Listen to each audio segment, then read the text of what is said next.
podcast is intended for mature audiences. The views and opinions expressed are those of the panelists and do not reflect in any way those of the podcast partners, sponsors, or affiliates. Enjoy.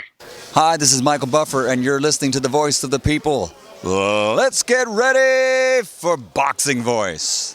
BoxingVoice.com. All the guys want, I want what Mayweather got. I want what Mayweather got. You done bust your ass like Mayweather. I was trying to fight every fighter.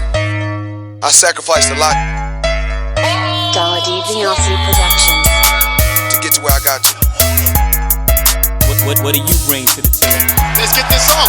Let's do it. Well, it's like this. Wait. All right, that's it. Hold on. Bernard, everybody calm down. Man, you know how these bitches is in the sport. Total disrespect. Kid has no class, no style at all. I sacrificed a lot.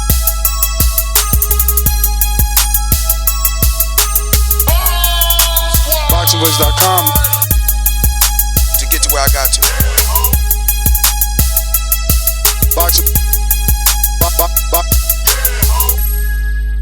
BoxingVoice.com. Welcome back, ladies and gentlemen. Welcome back to another edition of the Boxing Voice Radio. Hashtag TBV podcast, wherever hashtags are used. I'm your host, Nesta Gibbs, and we're back with another one. We will be talking Demetrius Andrade versus Luke Keeler, DAZN out in Miami, basically creating history. We haven't had a fight, or at least a few title fights in Miami in quite some time. So we're all tuned in and ready for the action, which starts right now at 7 p.m. on DAZN. So you can watch alongside with us because Tevin Farmer defends his title and Demetrius Andrade defends his title. And speaking of champions, we're going to be having Keeler Plant at 7:30. Then we'll have the only guy to defeat the new unified 154-pound champion in Jason Rosario. We'll have his victor, or should I say, I don't know. Yeah, it's Victor, right? And that is none other than Nathan Gallimore. And then also we'll have Andrew the Beast Tabiti signed to TMT Mayweather Promotions.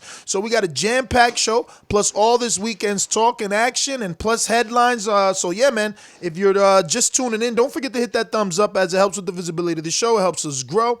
Also, if you haven't done so, you can call in at 1-425-569-5241. Press 1 time to voice your opinion right here on the Voice of the People hotline so that you can voice your opinion and talk some boxing with us. I'm going to head on out to Indiana to my co-host, Michael Gross, the boss. I speak it, believe it, receive it. Speak it, believe it, receive it. Speak it, believe it, receive it. I can't say it enough. I speak it, believe it. Windows 2 attempts, handed bands over. Sicko hit, shot and miss, 2 to stand over. Turn up. Breadwinner, huh? Look who in the building.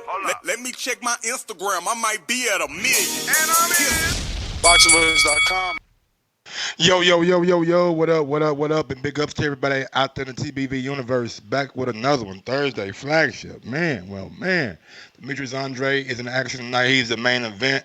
We got, what's his name, Jake Paul, or Jake Logan or something like that. Yeah, he's fighting too.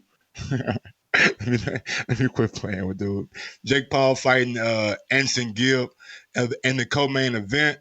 Also, we got news on the Canelo Murata fight, not officially a done deal, despite the reports over in Japan. According to Mike Carpenter, Smith and Saunders are still a player.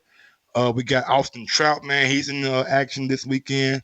We got my guy Yordenis Ugas, who's in action this weekend. And we got should be a good thing of action, man. So let's go ahead and get into it. What's going on, Ness? What up, champ? What up? Wait. I thought this guy coming out right now, Donald Sanchez. I'm like, damn, that's Luke Keeler? And I'm like, they going straight into it? Anthony Sam fight first. Well, no, I got somebody coming in called David Sanchez, looking like Ammo about to fight, Ammo Williams. They Ammo fight, bro? Okay. Yeah. I thought they just showed Anthony Sam Jr. Warming up, so that's why I thought that he was fighting first. But Ammo, all right, cool. So, man, where do we start? What's up? Like, we gotta wait for topic number 1, or I guess we gotta predict before the actual main event. Predict, all right. Well, damn, this one's such a tough one, man. What? Demetrius Andrade and Luke Keeler tough? Yeah, man. Keeler, bro. You seen how he looked versus Kubaseries, man. Bro, game fighter too, man. But I'm going to stick with my guns. I'm going to go with my American. That's how you want to play it. All right, stick with your guns, and all right. Luke, yeah, we had Andre with a shirt on said, "Luke, I am your father," and tonight I think he will bring that shirt to fruition. I think that Luke is in over his head. Tom Duran, I can't give you much credit for that victory. Luis Aries, hey, you beat him, but Louis is best known for not throwing his hands against Daniel Jacobs. So not going to give you too much credit for that, but you did what you had to do. But I think tonight, just stepping up levels, man, everybody pretty much, you know what I'm saying, around the boxing industry is pretty high on Demetrius Andrade. Got great skills. It just seems like sometimes he has a tendency to have a lackluster performance because he just so damn good. Like, and if you don't pose much of a threat to him, he can like pretty much do what he want to do, and he falls into that being lax kind of mode. But tonight, I would like to see a different Demetrius Andrade. Go out there, go for it. You know what I'm saying? Put the pressure on Luke Keeler first. You really just blow him out of here and make a big statement on this card, man. We should have a lot more viewers thanks to the Jake Paul and AnEsonGib fight. So I think Demetrius Andrade should take advantage of that. And the looks of the arena looks like a very interesting like kind of arena. It's like the lower level is like kind of has its own area, and the middle has its own. It looks industrial, like if it was a warehouse or something, or a mall. Because they got a second level, which is great for the view, though. That's what they said, though, Ness. They built this arena just for this, like they built it for this weekend, and the bitch coming right back down. Oh, that's impressive. Yeah, because I know Radio Raheem was like, man, y'all just keep on building stadiums and like knocking them down. Like, yeah, but we're not doing this one right here, man. We didn't do the last one, so. But yeah, man. So the venue looks great. The second level gives you a bird eye view of the fight, so that's awesome. You know what I'm saying? Emma Williams is in the ring right now. But back to the Demetrius Andrade fight. Luke Keeler, man, like we know, you know what I'm saying, the guys down there, and I think he's Irish, or I believe he's Irish. They're tough, you know what I'm saying, greedy fighters. He had a little beef with Conor McGregor, I believe, not too long ago, where Conor and him was supposed to, you know what I'm saying, fight, but didn't pan out. I just don't think that Luke is on this level of Demetrius Andrade, and Demetrius Andrade should go out there, and I just want him to go out there. I know you've been talking about, I want Charlo, I want this guy, I want that. Go out there tonight and put on the statement. We don't want to see you go 8 rounds, 10 rounds with Luke Keeler. We want to see you blast this guy out. I think after Lou said all that he said, we ain't going to get nothing coming from the other side, but we see Lou ain't working with them, so I think, he did a secondary interview, so it's like he pretty much saying he got fired for the DAZN meeting. No, I wasn't even talking about Lou. I know we not, but what I'm tying it in because you saying Andre got to look good so he could get a Charlo fight. It's like, bro, $7 million ain't moving you. It don't matter how good you look. Like, there's an alliance and they not crossing, and I get it. Like, you don't bite the hand that feeds you, and like Lou said, look, Deontay's loyalty is to Shelly and Al. They was with him before me. They brought him to me. Me and Deontay only had a handshake. We ain't even had a contract. You know what I'm saying? Yeah. So it is what it is. But they got a plan, and they want their fighters to help them achieve that plan. So that means Andre, don't matter how good he looks today. Yeah, no matter how good he looks. But maybe it does matter to the fact that the zone might look at it as you can possibly get a Gennady fight if Canelo is not going to fight Gennady. Like, I mean, you don't think so? It's like I told you, man. They not going to risk that business. It don't matter what anybody tells us. Gennady Golovkin doesn't do the business of Gennady Golovkin, Canelo Alvarez 3. And they ain't going to risk Gennady old ass losing to Andre. Because if he loses to Andre, that third fight is done. The only way you get that third fight back is if then Canelo turns around and loses. Well, this nigga Ammo in here looking good right now, boy. I was going to ask, did he cut his hair? I don't remember him with waves. Didn't he have braids or dreads? I think he did have. Yeah, he did. Something like He that. good though. He big as hell, bro. Man, What weight is that? He good. Oh shit! Straight Oh left. my God. What's this? Boom. What's this? 160? 160, 168, one of them. Bro, he's very tall He's too. huge. Let me Google this guy. I like I'm liking how he's being patient too. Ooh, that left hand is getting through there, bro.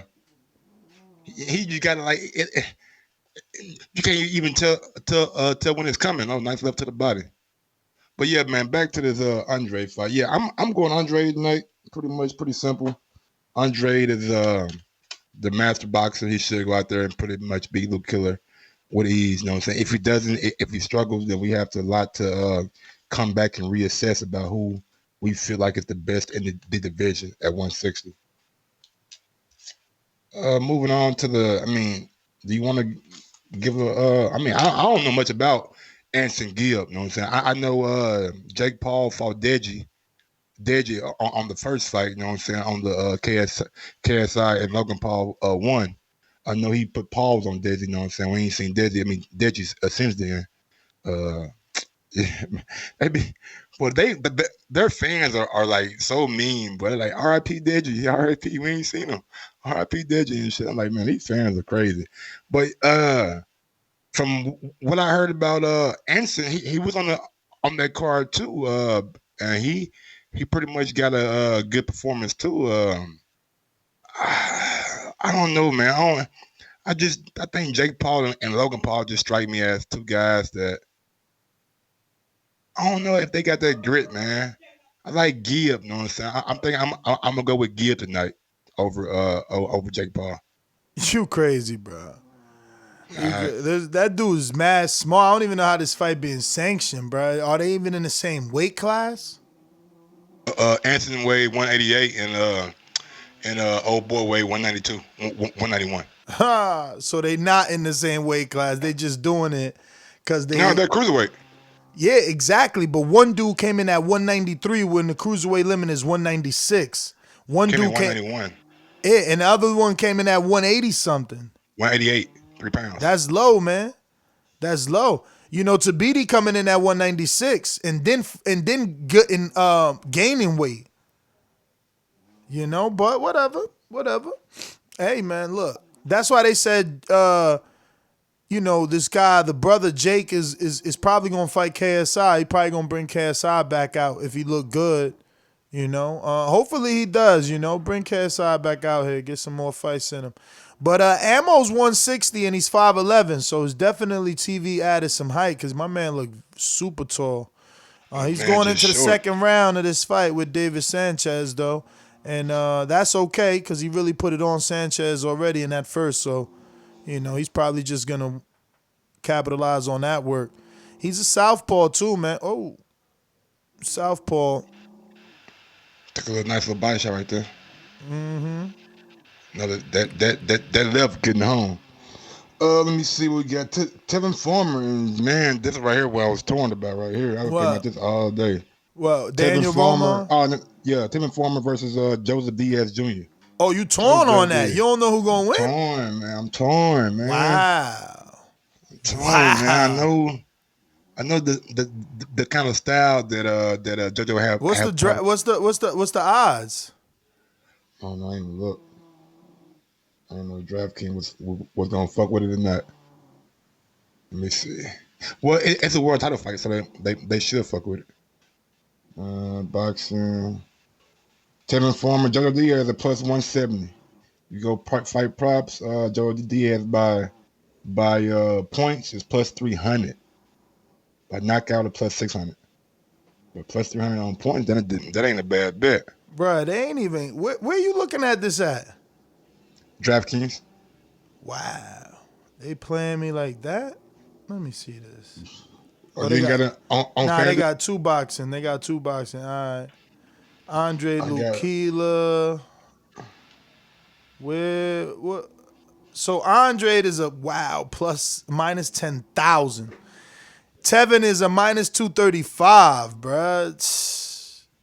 Man, you can't even make no money on Tev. That's why I ain't even look at it. It said this dude Akhmadaliev is pretty good. Oh shit, Amino just got Yeah, got dropped. Yeah, nose busted too. No, he got a knockdown. He didn't get dropped. Shit, nigga just got dropped. No, I know, but I was like, oh shit, ammo. I thought you said Amino. I'm like, who the I fuck? did say Amino by mistake. I'm thinking. That's why I said he got dropped. I'm like, yo, my man, Amino Ashes, right? Yeah, but yeah. Oh, nice body shot right there. Nice left to the body. That hurt him. This man, this fight number 6 for him. Oh, number 5. All right. He looked good for 5 fights, pro. Yeah, good job. job. Patient too. Patient as hell. I'm gonna go Tevin Farmer, man. I just don't know if he got the power to keep JoJo off of him like that. He gonna tag JoJo. JoJo Olympian, so he been around good boxers. And is Tevin Farmer a better boxer than Jerry Russell Jr.? I don't know, man. Right. I'm going Farmer, man. I'm going Farmer. Farmer.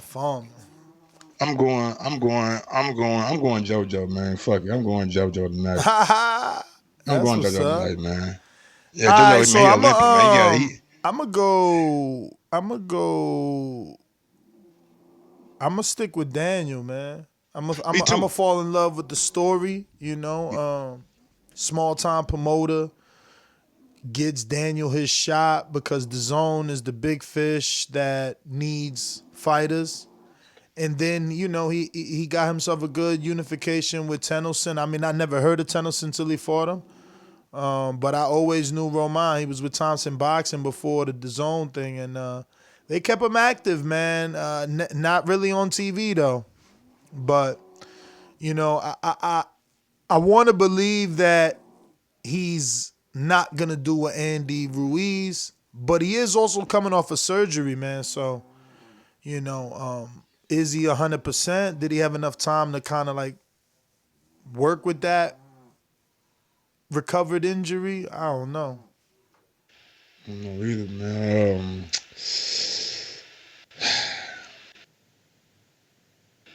Damn, I like JoJo, bro. I'm still stuck on that, bro.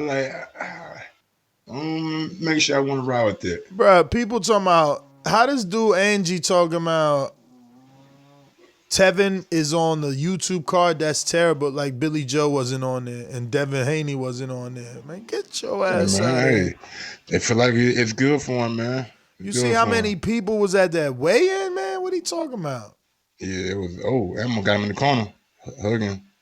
You know, he's only throwing 2 punches though, right? Like 1-2. Yeah, we need a little bit more. Maybe he get this guy out of here. Should man 3 to the body. Would you stop old boy with the last fight? Something nigga with a body shot. Shit. Ooh, uppercut. Ooh. That left hand made him change positions. He nigga did a whole spin around. My man pretty tough though. He trying to go the distance, man. She catching that left too every time he put his fucking guard down. He just blocking at this point. Like he on spawn partner mode. He not really he not throwing no punches. Yeah, Ammo gotta go to that body, man.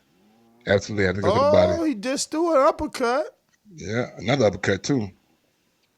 Yeah, quit leaning to the side like that, Ammo. Making that motherfucker easy target. You know, one side. But yeah, I got Daniel Roman too.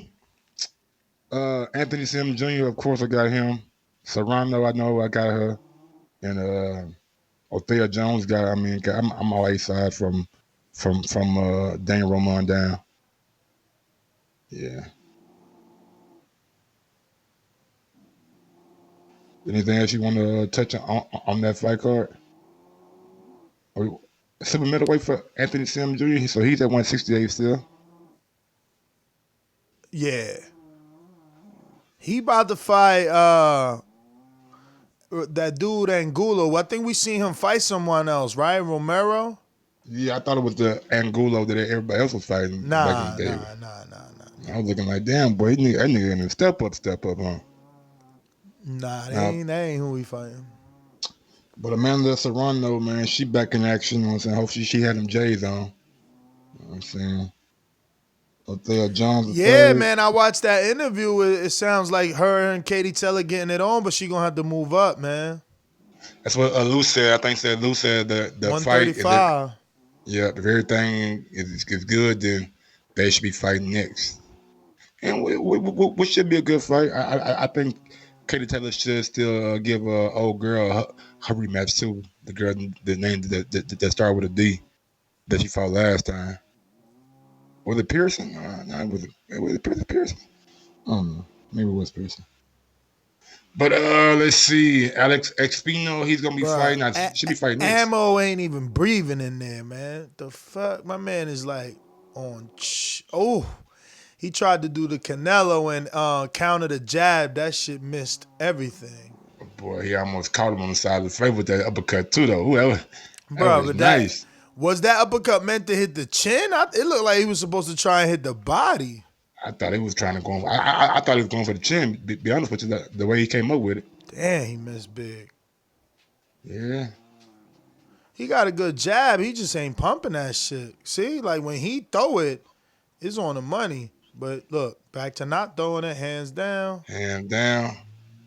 Trying to maybe entice dude to throw something at you and counter, but right now, man, you got to put the pressure on him. We're going to have Caleb Plant in about 7 minutos. Let me see. Let's go through this FS1 card right quick. Yordenis Ugas versus Mike Dallas Jr. 12-round welterweight fight. I'll do it down again. Damn, you caught one. Caught a body. And let's see, can Ammo get him out of here? 2:20 left to go in round number 4. Ammo gonna push the pace. Gonna push the pace. Body shot. On the front foot. Oh, nice left hand over the top. Oh, nice straight right by motherfucking Sanchez. Caught his ass on the chin. Got him thinking now, like, I don't want to get hit with that again. Left hand to the face by Ammo. Bro, my man has nothing on his punches. Ammo needs to just calm down, get a little more accurate. He trying to sit down on that left hook. Okay, got caught that little right hand. Yeah, dude hit him with 2 uppercuts, one to the body, one to the chin. That jab, though. That jab looked proficient. I like what I'm saying from Ammo, like not rushing it, but bruh, you see, like even no names could be tough because my man barely throwing, but he ain't going, he ain't getting knocked out. That was a big ass right hook. Yeah, you got to take him there. Don't let him out the corner, Ammo. Don't let him out the corner. He got to work that jab, bruh. Set it up off the jab. Ammo got his mouth open too. You got to close that mouth, Ammo. Like you're a little tired in there. Nice little 1-2 by the 1-2-3. Straight right, got Ammo ate that, but oof. Don't let him out the corner. 1-2. I'm telling you, he got countered with the uppercut and another uppercut. Yeah, another one. Being patient now. He landed that 1-2 though. All right, man. Mike Dallas Jr. is fighting Yordenis Ugas. I don't know much about Mike Dallas Jr., man. Maybe one of these, you know what I'm saying, guy might. Bruh, Mike Dallas is old school, yo. Mike Dallas is back in the day, throwback. He took some time off. He actually was sparring Sal for Border Wars, and Sal had to pull out. So. Nice left hook. Oh, the body. Oh, shit. You got him on the ropes. Get him. Get on his ass. 15. Left hook up top. Referee won't stop it. Oh, he goes down.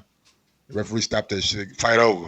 Ammo Williams get a 4th round. Yeah, you gotta save them from themselves sometimes. Yeah, Ammo Williams get a 4th round TKO over Sanchez, man. Looked impressive, but like they said, I want to see more of that 1-2-3, you know what I'm saying? Maybe a little more variation on that 1-2 instead of the jab and straight left. But, hey, man, got the victory, man. See what happens next for you. But, yeah, he said Mike Dallas, he said Yordenis should win that fight. I mean, yeah, Yordenis Ugas, if he's supposed to be like what y'all keep calling him, he better win that fight. But Dallas, he's been around, man. I think he fought Josecito Lopez. He fought a couple guys. If you go through his resume, he fought a couple guys. He was trained by Virgil Hunter for a long, long time. Like I said, he just stepped away for some time. Let me see. We got Michel Rivera versus Fidel Maldonado Jr. in the 10-round lightweight fight. I don't know much about either of those guys. We got Jose Miguel Borrego versus Jimmy Williams in the 10-round welterweight fight. Also, we got the Errol Spence.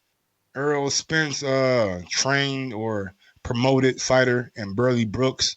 He's in a super middleweight contest, 6th round versus Melvin Russell. So that should be a nice little barometer for Burley Brooks. You know what I'm saying? See how fast they're gonna bring him along. Also, we got Michael Coffey versus Carlos Sandoval in a 6th round heavyweight fight. Man, Mike Coffey's the guy that we've been telling you about. When we go down to Wilder Gym, he's like one of the heavyweights that spars with him sometimes, and he's about 6'4", 6'5", and he's a big dude, man. He's about 270, all muscle, man. Like, no, I don't really see guy, you know what I'm saying, have any flab on him at all. So I'm excited to see him in action this weekend. Hopefully they put that on the telecast or the FS1 broadcast or something like that. But like, we got our first guest. Yes, sir, ladies and gentlemen. We are live on the line with the IBF champion, Caleb Plant. Live, what's going on, Caleb? Man, first and foremost, thank you for taking out the time, obviously, for coming back on the program, talking a little boxing with us as you're getting closer to this fight. I guess tell us, how are things going in training camp, and how's it feel to be getting closer and closer to the date? First off, thanks for having me back on, and training camp is going great. I'm sure every boxer y'all ever talk to says that, but training camp's really going good. On the back end, just finishing off strong and staying focused. How's it going, Mr. Plant? Michael Graulis here. Hopefully everything's going good with you. Really, sir. I wanted to ask you, since you're like 16, 17 days out from the fight, when do you start to taper off of sparring? Like when is the last day of sparring for you? Most of the time, you start sparring like a week out. So, the Saturday before you fight, usually the last day of sparring. And who are some of the sparring partners that you've been using in this camp? One is Ronald Ellis. He's Rashidi Ellis's brother. Been some great work. A couple guys from Norway, I believe. Some rough, tough guys coming after me, trying to get me. But sparring has been great. It's been a fabulous training camp. Strength and conditioning, the gym work, bag work, mid work, my miles, everything. So, Caleb, what are some of the differences now that you're coming back home and you're having this hometown fight? Like, what are some of the differences you're experiencing in training camp? Are you being pulled away due to promotion or tickets, or is everything running smoothly? No, everything's running smooth. I'm not getting pulled in too many different directions as far as tickets. I got my tickets to who they go to. And anybody else looking for them, they can hit them up on Ticketmaster.com. So I really, some people may try to reach out and ask for tickets, but because they want to support. But if you want to support, hit up Ticketmaster. That's one of the ways we get paid. So that's true support. And no, I'm focused. I'm zoned in. I'm not worried about tickets or who's going to be there, where I'm fighting at. It don't matter to me where we fight at. So I'm not concerned with that. It's just another day. I know you said it don't matter to you where you fight at, but do you feel any pressure being as that you are going back to your hometown and knowing maybe when you first started boxing, this may be like a goal or a dream of yours to fight back in your hometown as a world champion? Yeah, definitely a dream and goal that I've had for a long time for me to, bring a world title back home to Nashville, and especially at the Bridgestone. That was like my main venue, the one I wanted to go to. It's the biggest venue in Nashville. So to go there with the world title and defend in front of all my, friends and family and peers, definitely is what I've been looking for. But at the end of the day, I can't focus too much on that. I got what I wanted as far as where I wanted to fight. So now it's time to not focus on that and just focus on getting the job done. Mr. Plant, are you done watching tape of like Feisenbutz, or do you still try to see if there's anything new on him out there? I've looked at some film, and I don't really think there's going to be, since our fights got signed, there's not going to be really too much more on him. So I got my game plan set. It's a loose game plan because, at the end of the day, you could be set on one thing and go in there and it not work anything like that, or him come out, way different. So got a loose game plan on what needs to be done, but at the end of the day, if anything switches up, I'm going to be able to make adjustments and, just go from there, really.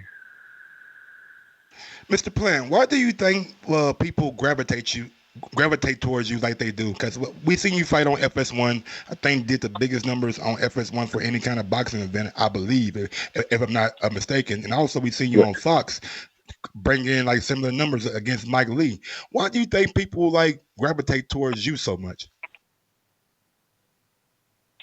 I'm not sure. Like you said, before me, I think the highest FS1 views was like 300,000 something, and I had 986,000, so more than doubled it. I'm not sure. I don't know why people gravitate towards me. I try not to focus too much on that.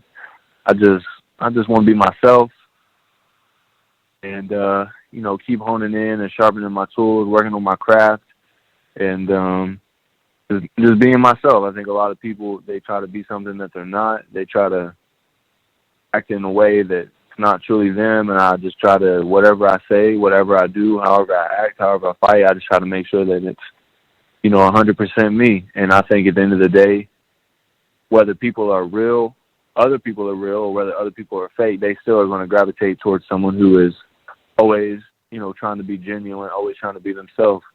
And I would recommend that to anybody who is going through any walk of life. Just, remain true to yourself. Make sure you're being yourself. All right, we got some questions from the people. Obviously, maybe some of these you can't answer due to you being dialed in on your current opponent, so no problem if you can't. We do want to give everyone a shout-out that took the time to write you a question. We got the first one coming from California. Kels, who says, "Sweet hands. I want to know, what is your dream fight at 168? P.S. The Titans should have been in the Super Bowl." Well, I would have loved for the Titans to be in the Super Bowl. We had a great season this year, and but my dream fight would definitely be against David Benavidez. That's the fight that I'm pushing for, the fight that I really want. I think they're still both trying to build us up or whatever, but I'm really pushing for the fight. I really want a unification match. And then also, I think me and Canelo would be a good fight. He's his days at 160, probably coming to an end here somewhat soon.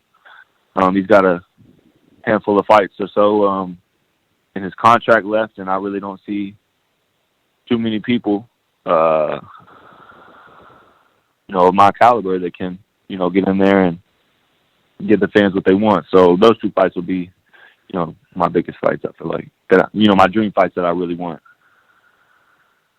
I just want to say, man, from watching you, I remember the first time I came across you, I believe it was on Dante's Boxing Nation when you did a co-host kind of thing with him, and ever since then, man, I've been following you at the Mayweather gym, and it's just a pleasure to see how far you come, and to be world champion and headlining in your hometown, man. It's tremendous, especially in such a short amount of fights. Thank you so much.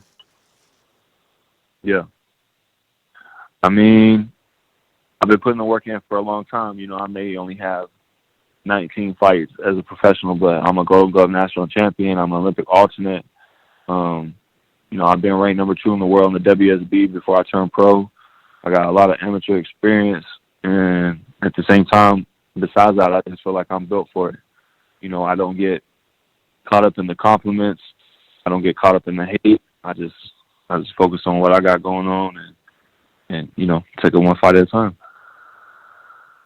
All right, we got another one coming from Cisco Promotions. He says, realistically, how soon can we see you and David Benavidez? And do you believe you can win the Bucks fight by knockout or TKO? I definitely feel like I can win this fight by knockout or TKO. That's what I'm gunning for. That's what I want. That's the goal. That's the plan. And, as I just said before, definitely want that fight. Right now, I'm just focused on the task at hand. I don't really care about any other fights right now. I don't care about fighting nobody else. I don't care about anything but just doing my job February 15th. Because if I don't do that, nothing else matters anyway. So I'm focused on the task at hand. But, down the road, I'm pretty sure that's the fight everybody wants. So. You're right, because all the questions are about it. We got Terrell in Detroit that says, hey, champ, before David Benavidez versus Anthony Dirrell fought, David was calling you out. Honestly, he talks too much. When will you silence him and unify? But you just answered that, but I did want to give him a shout out. We got the next one. Again, more Benavidez is from Ruin the 504 New Orleans, says, so are we getting the Benavidez fight in the fall or what? And you've answered that. California Sir Bishop says, big shout out to Caleb, my man, the sweet hands. You are one of my favorite fighters and definitely my favorite white boy. Laugh out loud.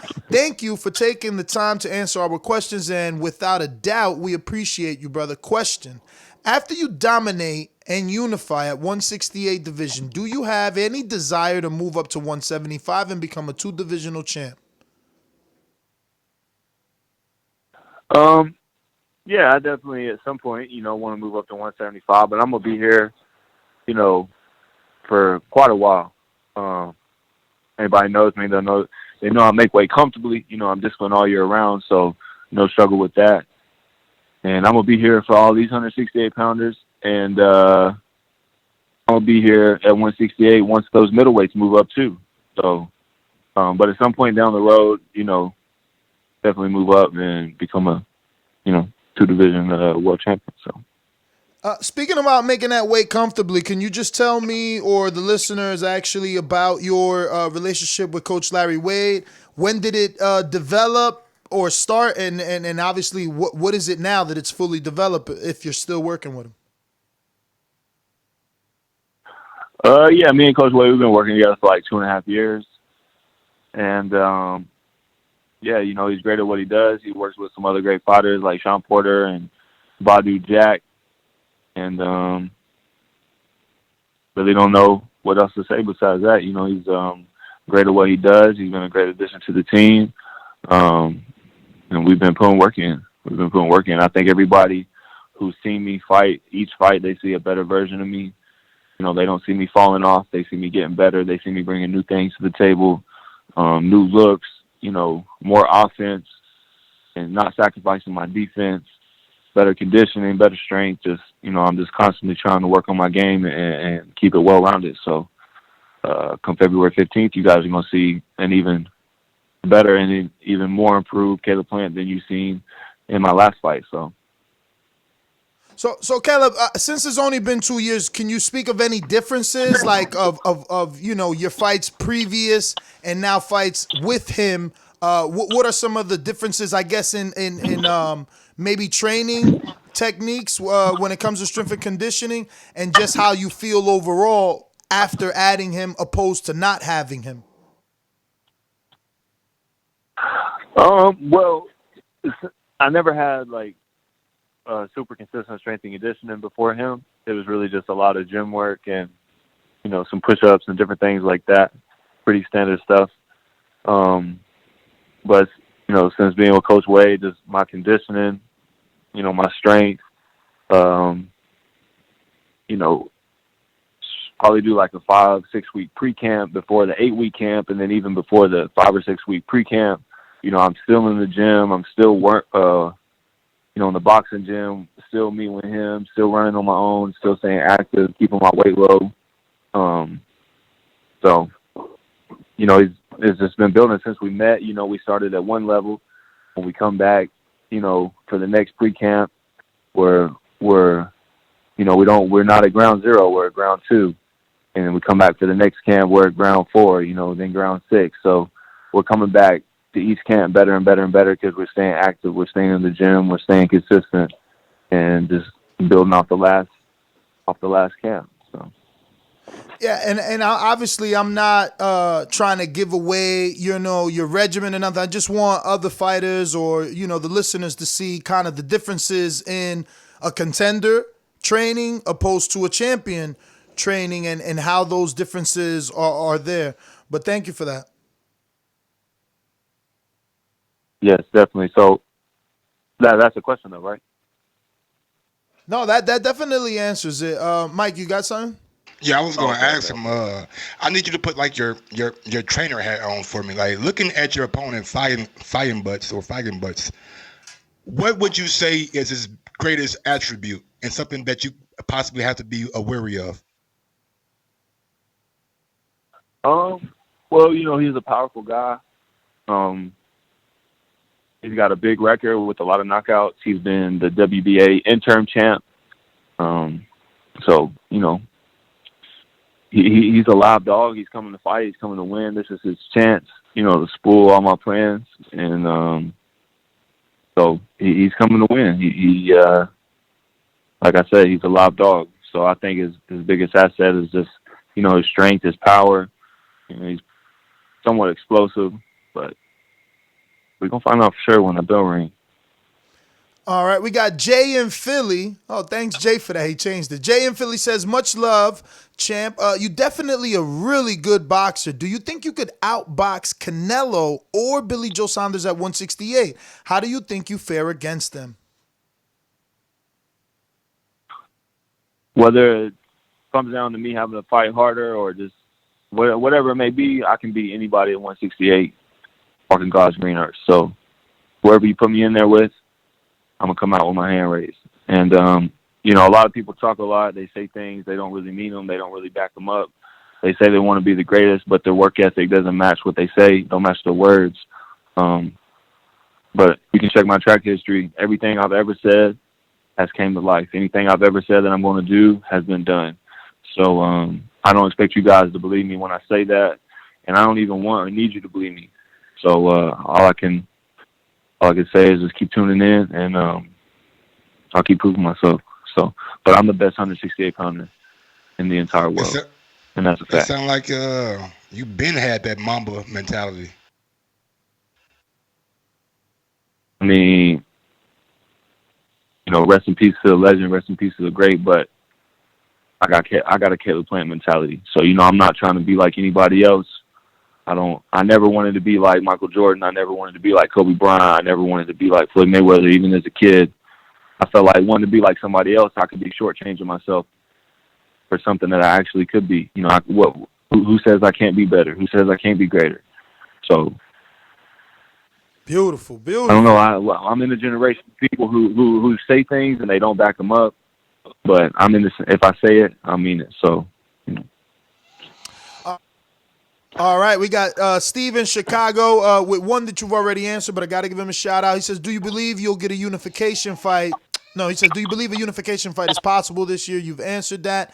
Next one is from Mr. Sims that says, champ, I think you are the best at 168, period. And I believe that's why Billy and David nor Callum call you out. Seriously. Me and the wifey can't wait to see you get a knockout in the name of love, Valentine's Day weekend. So no question, just a statement. Well, thanks, dear. Another one in LA from CYP says, anyone down with Coach Wade is down with Mr. CYP. Great luck to you in the future. So that's just another statement there. Jemmy in Delaware says, what do you think of fighters outpricing themselves out to fight Canelo if the opportunity was offered to you? Are you going to outprice yourself, or is the opportunity bigger than the money? I don't know. I mean, I wouldn't try to outprice myself, but at the end of the day, I'm a world champion. I ain't no scrub. And I'm not somebody that you can just hand the short end of the stick and me say, oh, well, I'm just so grateful just to even be in there with you and just be given the opportunity. That's a loser's mindset. and I'm not a loser. I'm a winner. I'm a world champion. So if they, again, I have 19 fights. So, but if they was, if that's something we can work towards and it'd be like a serious offer and something that makes sense, then I'm about legacy. You know what I'm saying? I'm not going to be taken advantage of, but I'm about legacy. And so that's a fight I definitely want to make, before it's all said and done. That's a fight that I want. All right, El Sucio says, no question, but really enjoy watching your fights. Looking forward to all your future matchups. Team Sweet Hands with 2-hand emojis. We got Caesar in Las Vegas that says, what up, champ? I become a fan of yours when you made Ustatagi look like a scrub. As you can see, a lot of us are interested in the Benavidez fight. So my question is, when did this beef start with the Benavidez brothers, and why is there so much animosity? Thank you for answering the questions, champ. Keep up the great work. Well, I guess it just started off on us agreeing to disagree that one could beat the other. And it just kind of went from there. Them and their team has said some stuff about me as a father and my daughter, how I use my daughter just to get famous, or I just use her to get clout when I talk about her. And that's not really something that I appreciate. I don't think that that's a subject for them to speak on. I don't cram my daughter down anyone's throat. I don't need any pity from anybody. Through all this, I still became a world champion. I still have become successful. When you start talking about someone else's child who's not here, when men go to war, they usually leave the women and children at home. So, them talking about how I use her, she lives through me. Energy don't die, it's just transferred. So I don't think it's anyone's place, especially the dad, for him to be speaking on my daughter like that, especially when he's got 2 sons of his own that, haven't always been walking the straight and narrow. So. All right. Well, thank you for that. We got a few more if you still got time. We got Info Joe in California who says, what up, champ? I appreciate you coming to the TBV appreciation party in Vegas. You were super cool. You have a very slick style. What fighters did you look up to that made you choose a slick style of boxing? Peace. There's a lot of guys that I've watched, and at the end of the day, regardless of who likes it, there was a rule that was written for boxing long before us were even thought of, and that is hit and don't get hit. No matter how much you like it or don't like it, that rule still stands, and that rule will stand long after we're gone and even forgot about. So the name of the game is hit and don't get hit. I watch people like Meldrick Taylor, James Toney, Floyd Mayweather, Andre Ward, Sugar Ray Leonard, Hector Camacho. Those are some of the main guys that I really like. Roy Jones. Some of them. All right. Just 3 more and we're done. We got Dominic in Seattle who says, who would you want to see Showtime, Sean Primetime Porter face next in a 147-pound division? He spelled it with an E, too. Division. Keep up the good work, champ. I don't know. A lot of big names at that division, a lot of big names, a lot of big fights to be made. I can't really say, whatever him and his team feels like, plenty of good fights to be made for Sean. So, all right. Dual Ingram, the people want the David Benavidez versus Plant. If not, Canelo. Why does it seem like you have no interest in yelling names out? Terrence Crawford just started making some noise, and the fans are starting to back him. So I guess no statement. No question. I guess it was a question. Why do you have no interest in calling names out? But I think you've done that, especially in these last 2 interviews with us. Do you feel you say the people's name who you want enough? I don't feel like I just walk around screaming everybody's name all the time, but I'm pretty sure I've been pretty vocal about fights that I wanted. I mean, when David Benavidez beat Ronald Graville for the WBC in 2017, guess who was standing at the bottom of the stairs asking for a fight? Not even let him get out of the ring. I'm talking about him walking out of the ring, stepping down the stairs. Who was standing at the bottom of the stairs? I was. So, I don't know. Maybe they need to do the homework. So. Don't forget when James DeGill had his belt, I you mean, ran down don't on him just take too. my word for it. Don't. Say what? When James DeGill had his belt, you ran down on him too.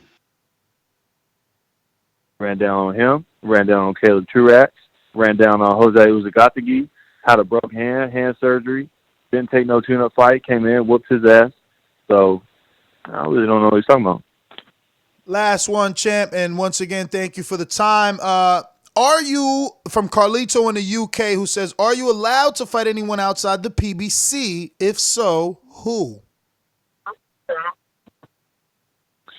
I think mega fights can be made, but it can't just be one. I'm going to keep going back to this and keep saying it because it's just the truth. With 19 fights, that's something that I'd have to, build up. But if there was another megastar and I keep working towards what I'm working towards, which is becoming a megastar, then, we've seen mega fights happen before. And, fights like Tyson Fury and Deontay Wilder and Floyd and Manny Pacquiao. And I'm sure there's plenty more that can be named off. But, it takes two to tango. It can't just be one star. It's got to be two megastars. And so down the road, I'm sure that's something that can happen. Well, Mr. Plant, man, that's Right now, all I'm our just focused on questions, February brother. 15th. Sorry about that. I heard that long pause. No, I I thought you was appreciate done. I just wanted to say, that's all our questions. We absolutely appreciate your time, man. Thank you for coming back on so close to the fight. Obviously, wish you the best of luck. We know you don't need it because, like Canelo says, luck is for the mediocre. But please do give out your social media. If anyone not following you can do so, but I am also sharing it on the screen. Yes, sir. Follow me at Caleb Plant on Instagram, at Sweet Hands Boxing on Twitter, and just appreciate you guys for having me on. And yeah, February 15th, tune in. Valentine's Day special, man. Thank you for giving us some boxing, man. On a weekend that usually needs to be catering to the lady, we actually get something now. Oh yeah. No, y'all, I always got time for y'all. I appreciate y'all. All right. Thank you again, Mr. Plant. Catch you on the next one. There you have it, ladies and gentlemen. The champion in the IBF, 168-pound champion, Caleb Plant. February 15th, he goes into battle, defend that title with Feisenbutz. Very excited to see this fight. The thing that we God, man, it sounds like you're saying thighs and butts. Yo, the problem with is that he's so good that you forget he's only got 19 fights. You know? Right. That's what it is. Like everybody's like, "Yo, Plant, Benavidez, Plant." It's because they don't realize he just started. He just started right now, man. That's the beauty of where boxing is at today. That we get the development. So we've seen him, for numerous fights. Rev just took a point, man. What the fuck you take a point for? Bro, at least you get to see it. I don't know if it's because I got the mother load of the show over here, but my shit just been saying loading forever. Promise you. Man, this fight ain't even like you missing them with thighs and butts and with Anthony Sims. Yeah, Sam, man. He just too. He's starting to look like he might not have any power. He don't. He too defensive. He just like peppering. He be peppering people, but he ain't gonna win a fight peppering all day. But that was our first interview. That means that we got another one in 4 minutes. 4 minutes. We got let's see, we got Burley Brooks. Like I said, he's on the card versus Melvin Russell. Michael Coffey's back in action, the big time heavyweight versus Carlos Sandoval. Big ups to Mike Coffey, you know what I'm saying? I'm glad to see him get some PBC love. And we got somebody that we just had on last week. who's back in action. Dion, the equalizer, Nicholson. He'll be facing Errol Newman in an 8-round cruiserweight fight. Big ups to Dion. Glad to see him back in the ring. I'm really excited for the undercard of this Yordenis Ugas and Mike Dallas Jr. fight. More so than the main event. I want to see Coffee. I want to see Burley Brooks, and I want to see Dion all in action. So I'll be tuned in. Hopefully they'll put that on the telecast. If not, hopefully they'll stream it on not Facebook, but YouTube. Yeah, I hope I get to see those fights, man. I definitely want to see Dion. Too. I want to see Mike Coffey too, though. I want to see everybody. Yeah, I want to see Coffey too. I want to see Coffey too. I want to see Burley Brooks just to see what kind of sparring, you know what I'm saying, what Earl be in there getting with a super middleweight, you know what I'm saying? I want to see all that shit. But number 3 on the docket, according to Michael Coppinger, Mike Kopp, you know what I'm saying, the industry insider, despite what you heard, despite what you've seen, even if spat by us, you know what I'm saying, he's saying that the fight for Canelo to face Ryota Murata in Japan is not a done deal. Let me go to his proper tweet. Let me see. There is no deal to match Canelo Alvarez and Ryota Murata in May, despite multiple reports coming out of Japan. Billy Joe Saunders and Callum Smith remain in the mix. And now, big ups to my guy, Joseph Rodriguez Garces. He put something in the pre-pro that says Professional Events PRO. I don't know where he got this from, but it's saying that Saturday, May 2nd, has been placed on hold. Yeah, T-Mobile Arena is placed on hold. By who, you ask? By who, Mike? Golden Boy Promotions will promote a professional boxing event at the T-Mobile Arena. This event will be televised on DAZN. So, I know maybe they want to do Ryan Garcia or Jaime Munguia on February 4th. Who knows? No, maybe Canelo still is in play for Japan, or maybe not. Maybe not. We'll see how this unfolds and how it breaks down. Got any comments on that next before I get to this other topic? All right. Sources say Gennady Golovkin mandated middleweight title defense versus Camille Sedimenta will headline a DAZN show on April 11th, with both Chicago and Kazakhstan under consideration. All right. And we have a you ain't happy about that? You just asked for Chicago, didn't you? Yeah, but it's not definite though. It says Chicago and Kazakhstan under consideration. Yeah, but keep in mind that he works for DAZN now. Okay? He's not Anthony Joshua. Like, come on, bruv. They're not going to let him go to fucking Kazakhstan for Sedimenta and then televise it? Yeah, right. The dude who just lost, robbed someone, they going to give him a tune-up in Kazakhstan with U.S. television right. Man, get the fuck out of here. When I see it, I believe it. And last but not least, from Mike Carpenter's Twitter today, Anthony Joshua and Kubrat Pulev have a deal in principle for a unified heavyweight championship fight that will headline a DAZN show in the coming months. We all know Joshua belts Joshua Ho. It's 801, big dog, just, you know what I'm saying, so you know. Nah, we straight. I'm just trying to copy paste this. Me and him already communicating. I bet. Hit up these news and notes right quick. In New Mexico, Austin Trout will be putting on a card. I believe he got help from Jay Prince or was it Jay Prince or Freeway Ricky Ross? One of those guys helped him out. I don't know. Not quite sure. But Austin Trout is back in action this weekend in New Mexico. Thanks to like an event that he's putting on by himself. He's facing a guy named Rosbel Montoya. Have no idea who he is. It's a junior middleweight fight. Let me interrupt you real quick. We have a contender in the 154-pound division, the only man to beat the unified 154-pound champ from the Dominican Republic, Jason Rosario. I give you Nathan Gallimore Mr. Gallimore, first and foremost, thank you for coming on the program, talking some boxing with us, and thank you, obviously, for taking out the time to just, come on the program. Happy New Year. How are you? I'm great, bro. Thank you. I appreciate it.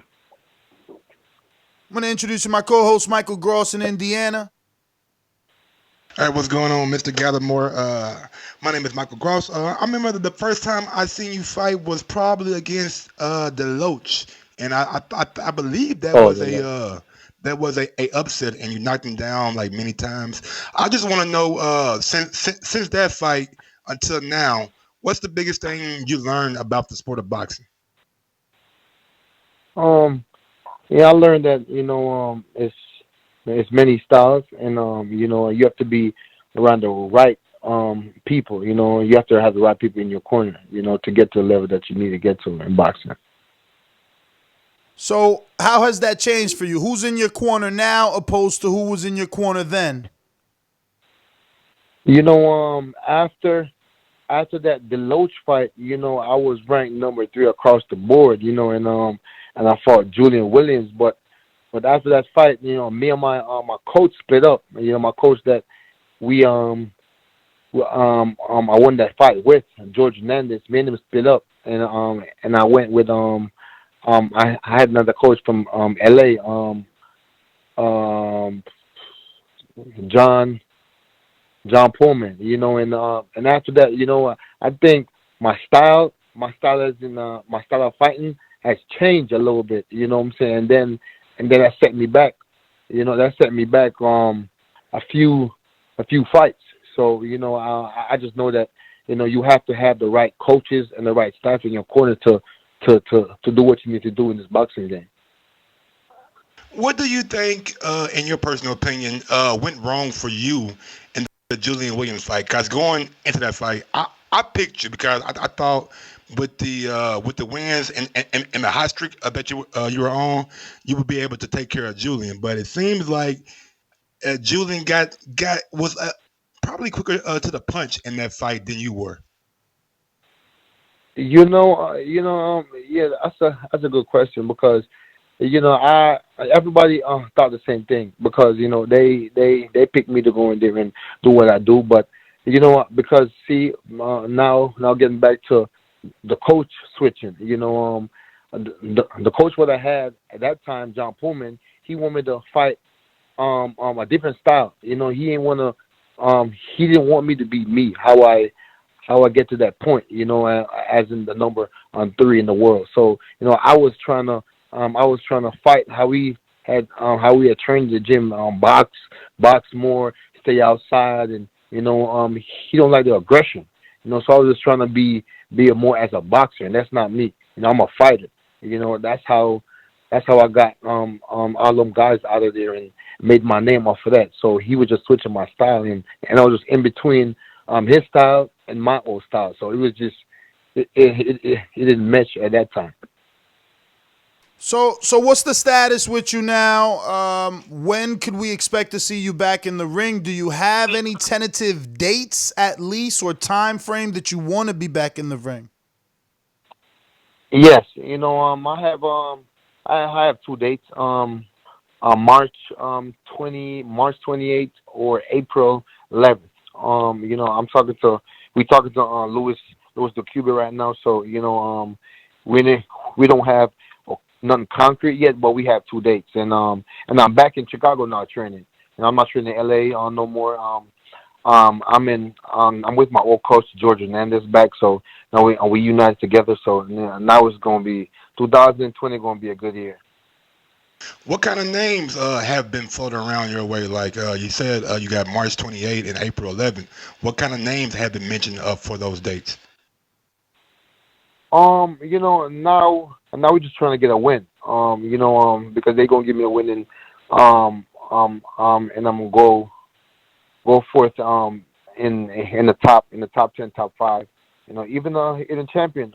Probably Charlo. Charlo, because Charlo was supposed to fight Julian. If Julian would have beat Rosario, so and then and Rosario and Julian got a rematch clause. So Charlo gonna need so much to fight. So it's just that could be probably possibility, or it's this division is hot right now, and they need bodies. So I'm available. I'm ready to show the world that I'm back. What I'm saying? I'm back. But Mr. Gallimore, like, you don't want to at least get one training camp with your old trainer back under your belt? Get that? Like, you sure you want Charlo right now? No, that's what I'm saying. I'm saying we gonna get a win right now. Okay. March 28th to April 11th, we gonna get a win, and then we back at the top. I'm seeking out those type of guys. Did watching Julian lose to Jason Rosario, did that, I don't know, ignite a fire in you? Did it give you inspiration that maybe you can get that rematch with Jason? What went through your mind watching that fight? No, that's fine. I was telling people because I fought Jason Rosario and I fought Julian Williams, so I know the styles, so I know that it was going to be an easy night for Rosario. I told I put it on social media that it's going to be an upset. And I know that Jason Rosario was going to knock Julian out. I was telling everybody, and they didn't believe me, and then look what happened. Because I faced both of them, and I know the power, and I know the strength, and I know the strength of Rosario because he got a pop. Trust me, he got a pop. He's the only guy I fought, and I was like, man, this guy got a pop. But so I was the one that got him out of there, and if he won, any world champion, on the top right now, the only loss is record to me, and I stopped him. So, I know that, it's going to be a revenge factor in that. But, if he won it again, I'll give him again. Because I want what he have right now. So we can make that fight, man. That fight, I really want that fight. Absolutely. How does it feel being at the 154 division? Because everywhere you look, man, it's like guys like who can beat the guy on any given night. So it's not even more so than 147. Like, how is the competitiveness at 154, and how does that keep you sharp and on your toes? Man, because I know it's all about the opportunity. Once they give you opportunity, you have to make the best of it. And I feel like the division right now is hot. It's like nobody is not really in control of anything. Like, just Rosario got the belt, but he could get he been beaten before, so he could be beaten again. So it's like a whole bunch of guys. Charlo got beaten, so Hurd got beaten. It's like, man, it's like the division is open. It's wide open for anyone to take. All right, Mr. Gallimore, we got a few questions from the public. They knew you were coming on the program, and they wanted to ask you some stuff. We got Rue in the 504, that's New Orleans. He says, what fights are you looking for in 2020? Also, my wife is from Kingston. What part are you from? Oh, Kingston. I'm from Grandspin in Kingston. And I'm looking for to go out with a bang on 2020. I'm looking to fight. If they want to put me there with I'll fight Jared Hurd, Charlo for sure, because I need that belt, and Rosario the rematch. All those fights is great fight. Even Tony Harrison. So it's all open. Anybody could get it then. Anybody could get it. Anybody. I wanted to ask you, since you're back in Chicago and things like that, I might be in Chicago in the upcoming months. What's the best place to eat some good Jamaican food down there? Oh man, you have to come to up north. Over there on this restaurant named Taste Buds. They got great food. I think that's the only spot in Chicago right now. Is have everything going for them right now. So yeah, that's the big spot right now. Taste Buds. It's on Western and Howard. All right, we got another question from Dual Ingram that says, I saw you were one of the only people to predict the upset of J-Rock. How did you know? So he follows you on social media. He's seen what you said. Yeah, because I told everybody because I fought both of them, so I know their strength and their weakness. So and I knew that Rosario was going to take him out. He was going to stop him. Too strong, too big. It's just too powerful. All right, we got another one from Steve right there in Chicago who says the 154-pound division seems to be wide open. Who do you feel is the best at the weight class right now? Right now I can't. It's like it's not. I can't say like nobody's the best right now because I don't see anyone as a big threat. Like he's oh my God, he's a monster. Like every one of these 154 guys to get beat. It's just you have to just show up. You know what I'm saying? You have to just show up that night. Anyone could get beat. So it's like none of them ain't no factor in the 154 weight division. Anyone could get beat at any given time. All right, we got another one from Jay in Philadelphia that says, big ups to a fellow Yardie. You TKO'd Rosario a while back, and now he is the champ. Do you think you would beat him again if you fought now? Sure, it will be faster. I think it will be faster because Rosario, yeah, he got better, but he still got the same fighting style. So I think my style and his style, is bad for him because he's a pressure fighter and I'm a come forward fighter. So we're gonna clash and I'm gonna come out to be victorious once again. All right, we got another one here from Frank who says, do Jamaican fighters get a fair deal in the boxing business? Yes, they do. All you need to do is just win and take care of business. I think everybody get a fair shake if they go in there and handle the business. Because they don't treat me different. If I do what I have to do, I get the praise. If I don't, I get the backlash. So it's all the same. Man, respect, man. Love to have an answer. Last one, Dominic in Seattle. Just curious, what's your top five favorite 5 artists you bump every day? Oh man, Vibes Cartel. I like Lil Baby, Meek Mills. I like Jay-Z. Man, it's a lot, man. It's too much. I can't ever put them in 5. It's what's new right now. I mean, I just like music. So, whoever's hot right now, I rock with them. Who's hot coming out of Jamaica? Oh man, this girl named Coffee. She just won a Grammy. First reggae artist to win a Grammy. I like Cynthia. I like Movado. I like it's a lot of Maseka. It's a lot of artists coming out of Jamaica. I like.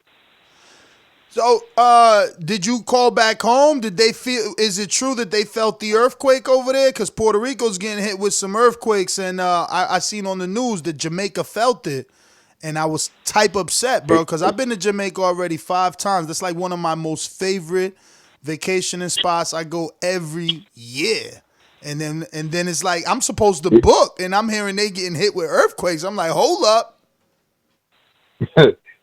Yeah. I made some call because I still got my mom, my dad down there. I got a whole bunch of family down there. So, everybody's good, but they felt it though. It was like a couple of videos online with the ground was moving, the water was moving, everything was moving. So, but everybody's okay. It was like a 7.7 magnitude. So it was really a big earthquake. But everybody's cool though, thank God, Well, man, Nate, that's all my questions, man. I want to thank you for coming on the show. And Nathaniel, Nate the Great Gallimore, the only man to beat Jason Rosario. Been in the ring. Listen, and all your losses are to the top of the division, man. So definitely hold your head up high. We can't wait for you to get back in the ring and show the world what you got. Please give out your social media if you haven't, for anyone who isn't following you can do so. And thank you once again for coming on the show, man. We really appreciate you. Yeah, appreciate it, man. You can find me on Instagram at Nathaniel_Gallimore, and you can find me on Twitter at the Hungry Boys with a Z, and you can find me on Facebook at Nathaniel Gallimore, and on Snapchat Natty the Don, NATTYDADON. So yeah, that's all my social media, man. Thank you, I appreciate y'all. All right, man. Thank you for calling in, man. We appreciate it, bro. For real, for real. Thank you so much, Nate, man. Can't wait to get you back on, brother. As soon as something's official, let's stay in touch so that once you got it official, we can announce it. And just so you know, bro, that name you gave J-Rock Pebbles, that shit had me dying laughing during the press conference. yeah, man, the whole world was crazy about that one. All right, Nate, man. Thanks for calling in, and thank you once again. There you have it, ladies and gentlemen. Top contender Nathan Gallimore in the 154-pound division. Just more proof, man, that division is like is on fire. It's a seesaw. You just don't know who's on top, man. I mean, look, he knocked out Rosario. He doesn't just hold the win; he knocked him out. And he's been in there with all the other top names in that division as well. He just fought Erickson Lubin. Obviously, even Teixeira, dude, who's a WBO champion now. Like, bro, he's right there. And listen, the Teixeira fight, I'm sure we should have asked him. I'm sure he would have gave us a good story because it's only an 8-rounder. It was for real? Exactly. So I'm pretty sure he gonna be like, man, I was coming on.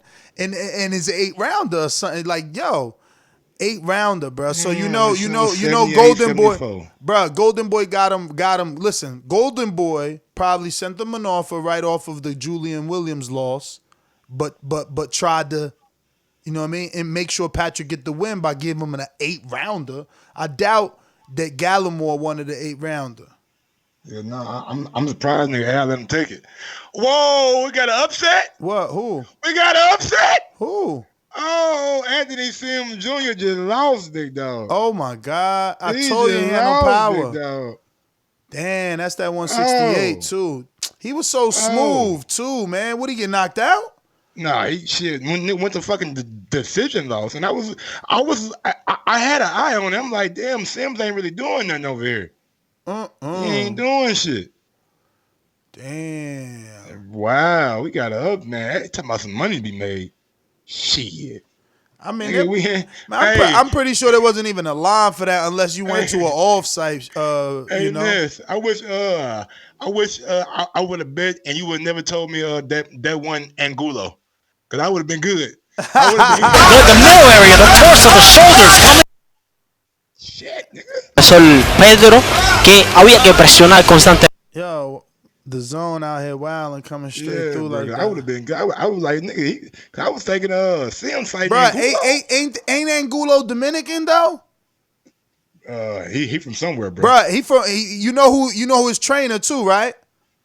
Pedro Diaz, that's Mundell Boxing. Was Pedro over there, wasn't it? Yeah, bro. He in Miami out there in Hialeah, Florida, getting that real training. Look at him. He ain't got no marks on his face. Nope. Oh my Anthony God.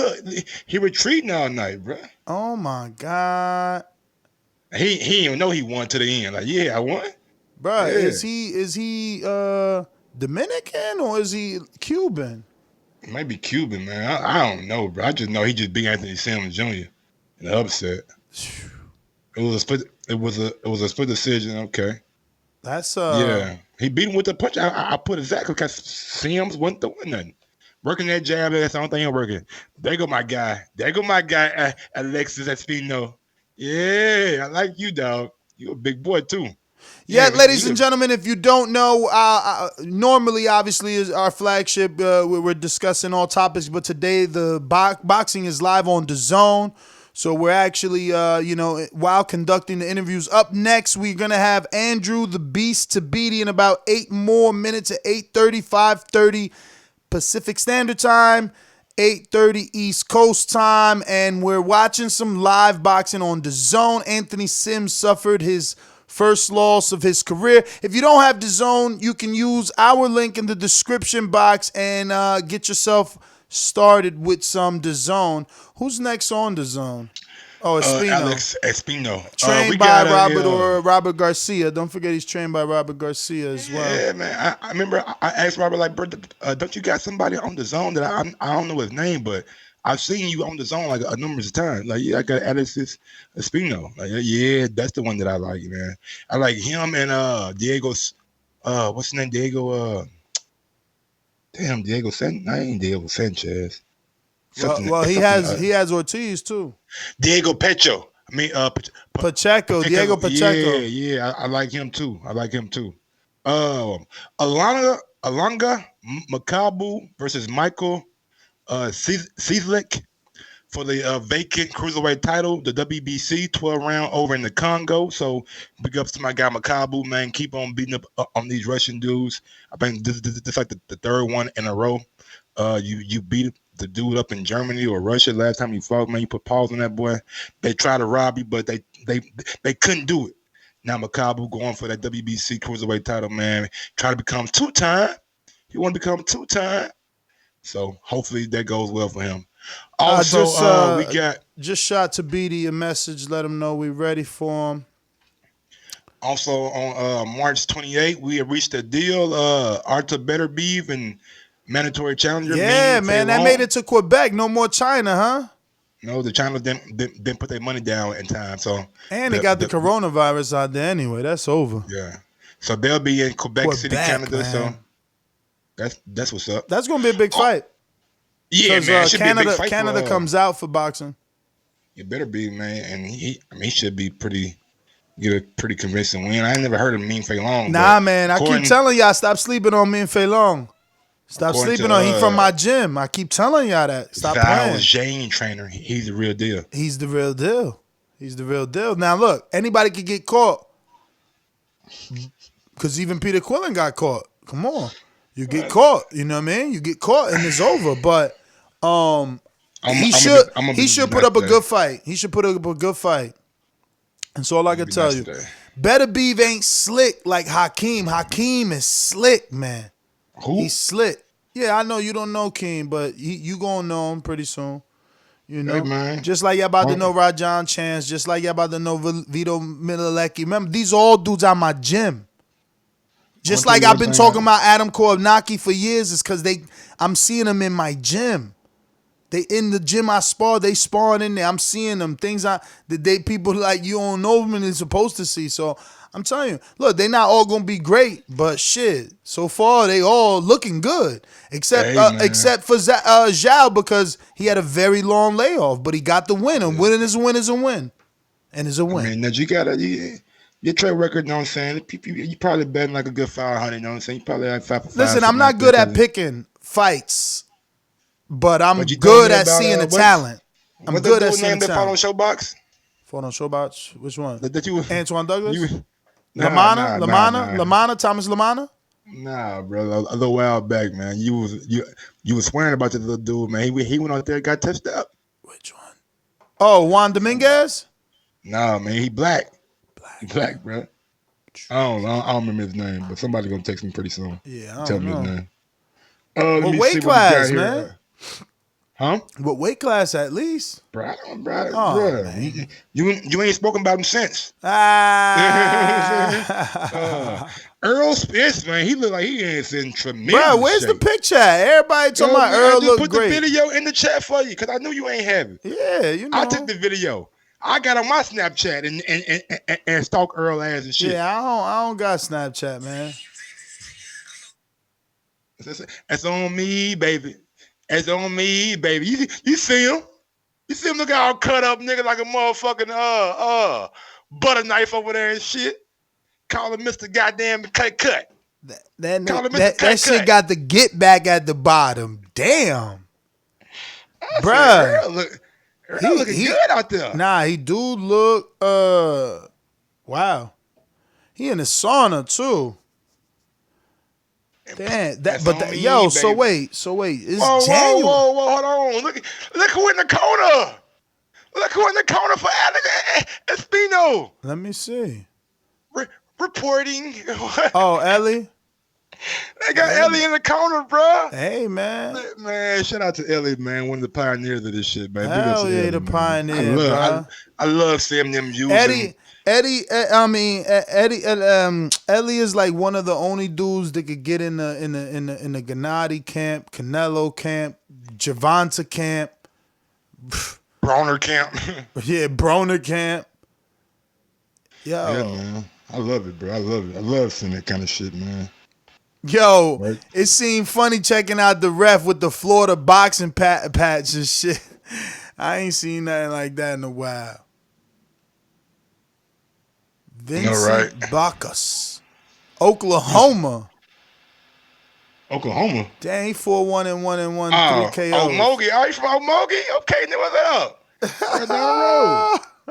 I went to college in Oklahoma for a year, man. Played basketball. Damn, bro. Errol do look right, bro. I told you, bro. My man, Mr. Untouchable. I got on. I said, damn, Errol looking good. Shit, Errol looking good, boy. Bro, why can't I get a 6-pack like that? God damn, my man shit looking like, bro, he could just. He got like 10 abs, bro. He got like 12 or something. I swear, he got like about 10 abs, bro. The dude abs long. I'm like, bro, how many that bro, you seen even Tyson Fury Fashion Nova partner now? He got out the jacuzzi and threw on the big ass Fashion Nova partner towel, bruh. Bruh, I want a sponsorship. Let me tell you, I want to be a Fashion Nova partner now. This is not fair. Everybody Fashion Nova. I know, right? Andy with his poses and shit, you know what I'm saying? Yo, Tyson got out that shit. You seen it dropped yesterday. You seen the episode? The hot tub, yeah. But he got out. I said, what the fuck? Even Tyson? Because you know, if anything, it should have been Wilder. But like that mean that PBC splitting that sponsorship. Bro, did you see David Diamante, lady? Lady? His girl, you mean? His girl, yeah, lady. Nah, I man. don't want to say his girl because she a grown-ass woman. Nah, man. Oh my goodness! I ain't even know who his lady was, man. You out here? Got him a sister. I'm talking about, bruh. But my man got dreads, bruh. He got dreads, bruh. Is he black? I mean, it don't look like it. So but he might be like Spanish. I mean, you never know. Yeah, he might be Spanish, Diamante, or it could be Italian. French, man, I don't know, man. Bruh, so this Baccus dude, Baccus got some little movement with him. What's up with your man Espino? He gonna get him out? How old is Baccus? Man, I know Espino ain't like 17, 18, right? Yeah, no, and Baccus looking a little bit old now. Man, Baccus look like he need to calm down. He gonna get tired too quick. He old. He know he ain't in shape. What's the black dude name that played in Clueless? Training Clueless. That played in Clueless, the movie. I don't know. The black dude. I don't know. I still do look like. He played in a lot of movies though. Is it the same dude from Baby Boy, the light-skinned dude from Baby Boy? Nah, it ain't him. It's just like his distant cousin or some shit. Oh shit! Gato, that he almost landed that long ass left hook, bruh. Man, goddamn me, you should reset my shit because I feel like you about a second or two ahead of me, man. I'm at 132 in the first round. It's all good. I just refreshed my design. Oh shit! Let me check my text. Oh, he's ready. He's ready. He's ready. Let me hit him up. Left it on. I mean, matter of fact, let me just give him the studio number. Go ahead and do that. Patrick Teixeira versus Brian Castellano. They have reached terms for a title fight, and they will avoid purse bid. So it's like Al and Golden Boy doing business when they can. Keith Thurman and Anthony Darrell will join the PBC telecast this weekend for the Yordenis Ugas fight on FS1. So be entertained with Keith and Anthony over there doing some blow-by-blow commentation. And we got Jose Ramirez says he wants Josh Taylor after his next fight. So he don't want no little in between. He want Josh Taylor ASAP. And Javier Fortuna and Luke Campbell reach a deal for the WBC interim Man, shout out to lightweight title bout. Samson, man. Where my clapping soundbite, bruv? I can't believe how in this amount of time that I've known him, he's just like acquired this huge stable, bro. This not huge, but like this decent amount of fighters who are relevant, and he continues. He continues to pick talent up, bro. Like gems, bro. Like to think that this is the guy that found not only Pacquiao but Sergio Martinez. Now he's the guy to find Fortuna and Benavidez and Jason Rosario. And he got a couple Thailand dudes too, you know? Don't he got some small dudes?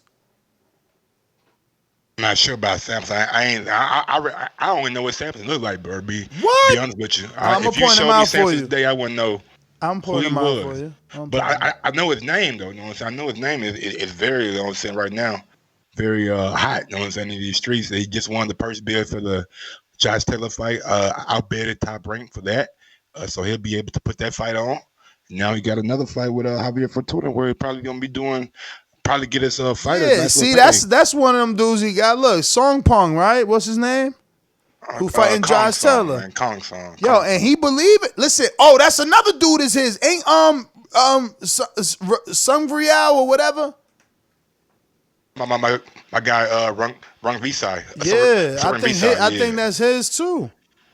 That's what's up, then. Yeah. He got a. I thought he was. And listen, he won purse bid, bro. My guy, dude, though. Listen, what's the dude's name? It's something that we don't know, Mike. He won the purse bid, so it's something we don't know. They don't just give up money. I mean, it was only about I believe $400,000-500,000. They still bid more. That mean it was confident. I would recognize it at maybe bringing it back to where they want to put it over there with Kong Song, because if he don't, it ain't like Josh Taylor can say no. You know what I'm saying? You say no, you ain't gonna get the fight. All right, we got a super chat coming in from you ain't gonna keep the belt. We got a super chat coming in from the Killer 1911. Come on, Luke, knock Andre's brains the fuck out. Wow, man, this guy right here is mean. We got another one coming from Sweden, the Killer 1911. Andrade, 13 pro year. Put him out of his misery. And we got one more coming from the Killer. If Valentez Fox could drop that bomb, so can you, Luke. And we got one last one coming from the Killer. Will Andre retire a nobody? Will Andrade ever be exciting in an exciting fight? Who is Andre getting dropped by next? Mike, hate to interrupt you, brother, but we do have top contender in the cruiserweight division, Andrew the Beast Tabiti, TMT Mayweather promotion fighter. Mr. Andrew Tabiti, how are you, brother? First and foremost, thank you for taking out the time to come on the program and talk some boxing with the Boxing Voice. But first and foremost, Happy New Year. Happy New Year, man. I appreciate it, man. No problem, brother. How's it going, Mr. Tabiti? My name is Michael Gross. I mean, let's go ahead and start where I guess everybody wants to know. In that fight with Dorticos, what do you believe went wrong in that fight? Do you think that it was maybe a little bit too soon for you, or were you perfectly fine up until that point? The fight with Dorticos, there's just a lot of complications going on in the fight. I prepared myself well. I was mentally ready. I knew 100% I could beat him. What a lot of people didn't see in the second round of the fight, I slipped on the advertising sign, which injured my ankle. And so the whole fight, I was just on the retreat, bouncing up and down to keep the weight, try to keep the weight off my ankle or whatever. And my ankle swelled up by the 10th round through. I just made a mistake. One mistake cost me the whole fight. No credit. I can't take no credit from Dorticos. He's a great fighter, and I just made the mistake off that. But it was just simply off an injury. All right, Mr. Tabiti. So we have some questions from the people. Obviously, we let them know that you were going to come on the show. So if anything feels repetitive that you may have or may have not answered, you don't have to. So the first one is from Seattle, Washington, Dominic, who says, "Hey, champ. So what's your 5-year dream fight plan? You want any, and why you chose those people?" So, hey, champ, what's your 5-year dream fight plan and who you want? He meant to put. He definitely left out the who. He said leave out the who I want? Yeah, he just put you want. So it's definitely like who you want and why you choose those people. I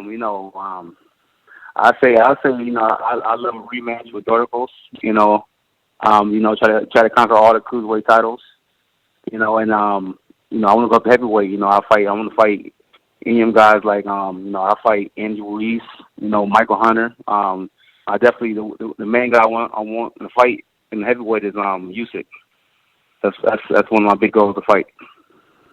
Man, I'm so happy you went down that street because you were in the camp with Anthony Joshua. Has that given you that heavyweight confidence being in there among not just in with Joshua in the ring, but all the other sparring partners? I'm sure you were able to size them up. Has that given you the confidence you need to want to be a heavyweight? Yeah, most definitely. I've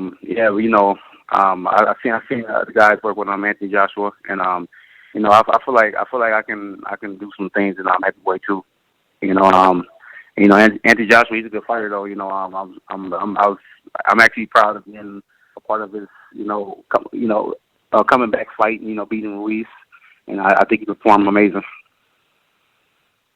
Has that? I'm sorry, Mike. I'm sorry. Go ahead. No. Go ahead. I was going to change the topic anyway, so go ahead. Okay, because I was going to say, being in the camp with Joshua, did that change your opinion of the fight versus he and Wilder? Or did you always have that pick, whichever one you're going to tell us it was? I believe Joshua always had a chance against Wilder. Wilder, he's a good puncher. He got that right hand. But I feel like athletic wise and also speed, I feel like Joshua is underrated. He has pretty good speed, pretty athletic. I don't know what people think. And I think he showed it in that last Ruiz fight. If he fight like that, and just be more slick, you keep the weight down a little bit. I believe he has a chance to beat Wilder, but you have to be careful with that right hand. Wilder just had that. Everybody that he hit went down. Everybody he fought, he went down. So that's the only thing. Before I let my co-host change the subject, since we're talking that fight with Ruiz and Joshua, and you've already given your opinion on the performance, can you give me your experience in Saudi Arabia? I've never been, and obviously when that fight was announced, there was a lot of uproar, oh no, Saudi Arabia, no, human rights, this, that, and the third. But then the event happened. It ended up being one of the biggest fights in the world, and everyone's happy with it. So I just want to know your experience, because we spoke to Timothy Moulton. And he said, You heard when he was driving. Yeah, he said they had y'all, chauffeured around in Phantoms, man. So I want to hear your story. Man, Saudi Arabia, man, it's great, man. It's what people read in the internet and in the papers and stuff like that is totally opposite, man. People, they so kind, just real generous people, real genuine people, man. Man, it was an amazing experience, man. They was partying. We was going to Chris Brown concerts and Usher and stuff like that. You guys be having fun, like it's the U.S. It's like they have all the restaurants the U.S. have. They have it. Fat Burger. Smash Burger. Everything. So it just what people hear about Saudi Arabia is totally opposite. Why do you think It's been since July that fight happened. Why do you think that you haven't been back in the ring since then? Are you just taking a break, taking a vacation, getting yourself back together, or is it that you wanted to have a fight but you just couldn't lock down a date or a opponent? Yeah, that's the main thing. I've been trying to get a fight, and it's just the date, the opponent, everything. So that's what we're waiting on. I'm waiting on. Hopefully after the tournament, I can get something going on, and that's the main thing. I'm just ready to fight anybody, whoever wants it. Ready to go in there and get it. We got a cruiserweight fight this weekend for the vacant WBC title. Makabu, and I think his name Cselec. Who you think gonna win that fight, and would you be interested in fighting the winner? Yeah, I think Makabu is definitely going to be probably stop him. But yeah, for WBC strap, yeah, definitely. I love to fight anybody for the strap, So, but I say Makabu, he's man, he's a real tough fighter. I sparred him a couple times. Real smart, real technical, and also he's a southpaw. So, yeah, I say Makabu will get that one. It was one more fight that I want to ask you about is the WBSS final, and I think they don't even have a belt on the line for this fight. But nevertheless, Dorticos and Bradis, who you think is going to win that fight?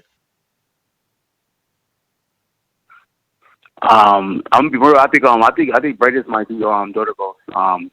Especially it's in Bradis' hometown, and Lavia, man, it's the time difference, the jet lag, all that comes into play when you're fighting, especially in someone's home country. One thing when I was fighting in Latvia, it was real hard for me to get over the jet lag because I think around 10 p.m. that's when the sun goes down. Then the sun comes back up around 3 a.m. You know what I'm saying? So it was real hard for me to really get adjusted to the jet lag and stuff like that. So I think that's a major key that I think Breeders could probably beat him. Breeders kind of slick. He have little tricky things and stuff like that. What you saying? I was going to ask you, were you satisfied with the way Mayweather Promotions is moving you through your boxing career? Yeah, I'm pretty satisfied. In my weight class, the cruiserweight is just it's real hard to move. It's real hard to move, especially without him. He doesn't really have too many cruiserweights.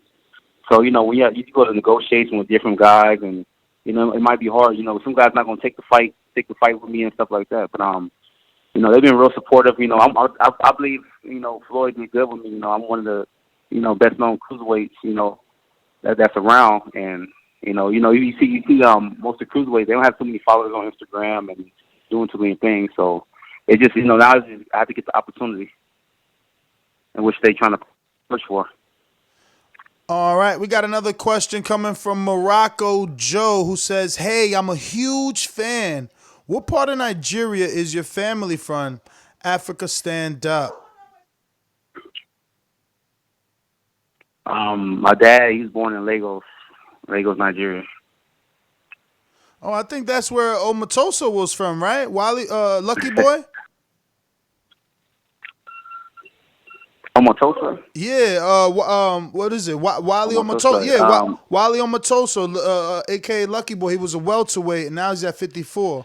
He just beat Curtis Stevens. Oh, yeah. All right. We got another one here. Yeah, I think he is. Yeah, I think he's from Go ahead, sorry. And I ain't saying what you say. I was going to ask you, man, it's a guy over in the UK that got a little buzz about him, and he's a AJ sparring partner, AJ managed fighter, Lawrence Okoli. Would you be interested in fighting him before you guys go up to heavyweight, or may possibly at heavyweight?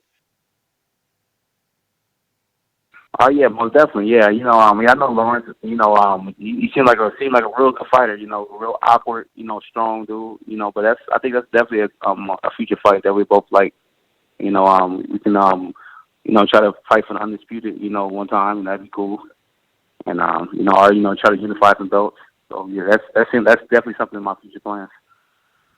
All right, we got Rue in the 504 New Orleans that says, what fight are you eyeing to get back into title contention? I'm just trying to get a tune up, and the main one I want to try to get a rematch, or I could just try to fight Breeders. Just any top cruiserweights. I'm just ready to fight. Since I've been off for a while, just get like a little tune up. And I'm just ready to go, get moved. All right. Coming from Chicago, we got Steve who says, what are your goals for 2020, and would you like to have a fight in Chicago this year? Man, that would be my dream. If we fighting in Chicago, that'd be what's up. That's something that we talking to Leonard Ellaby about, just trying to get me push my name in Chicago. I grew up in Vegas, but I was born in Chicago. But that's one of my future plans too. To try to once I win one of the titles, few of them titles, whatever. Then that's definitely the plan. Cool. We got Lids Low in Decatur, Georgia that says, my brother is a big fan of yours. I think you're a good fighter and should be showcased more. Do you plan on staying with Mayweather Promotions or going somewhere else? Right now, just I'm cool with Mayweather Promotions. I'm just going day by day, just wherever God takes me, and he has his plan. So we just gonna stick with it, and we're gonna get it. Carlito in the UK says, yo, champ, just wanted to say thank you for helping AJ right that wrong. 2-time, keep grinding. Can't wait to see the comeback. For sure, man. Thank you, man. AJ did good. Appreciate it.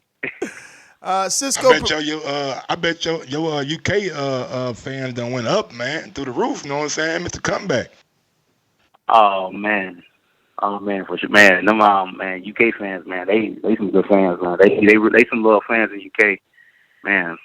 That's definitely where I want to fight in UK. They come out there and they support. It's like they really come and support their fans. Win, lose, or draw, they still support you. For sure, man. Cisco Promotion says, do you want to rematch? Do you want a rematch to avenge your loss? If so, ideally, how soon would you want that fight to happen? You've already answered that. Just wanted to give him a shout out. We got Frank with another one that says, if you could change one thing about the boxing business, what would it be? If I could change one thing about the boxing business is, I think that fighters should pay more. I think fighters should get paid more than what they do. We sacrifice a lot, and and also fight more, and also I would say that I'll make it more of like an organization, like like the NBA. So you have to fight certain guys. There's no picking fights. You have to fight. You have to fight the next person. You have to fight this person, and you get paid more for it. Like the NBA or NFL or something like that. All right, we got Dual Ingram that says, since the most popular cruiserweight has moved up to heavyweight, is it time for you to do the same? I know you want to go to heavyweight, and there is less money at cruiser. There are guys out there like Stavern, Washington, and plenty of UK guys you could beat up. You could beat off rip. Oh, beat off rip. Like, I guess that means like right away.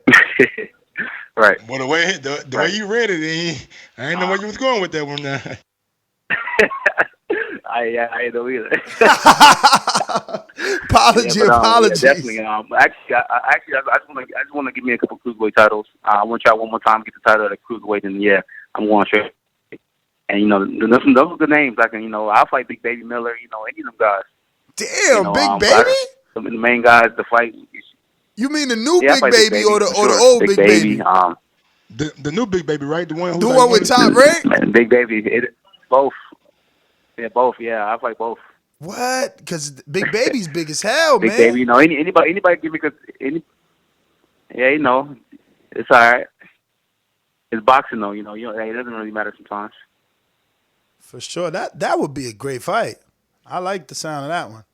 All right, we got another one coming from the UK. Big Nick says, after the manner of your latest defeat, what was the AJ camp a good opportunity to build confidence in a camp full of such experienced, hungry, and renowned fighters? And how did you rate AJ's power and strength?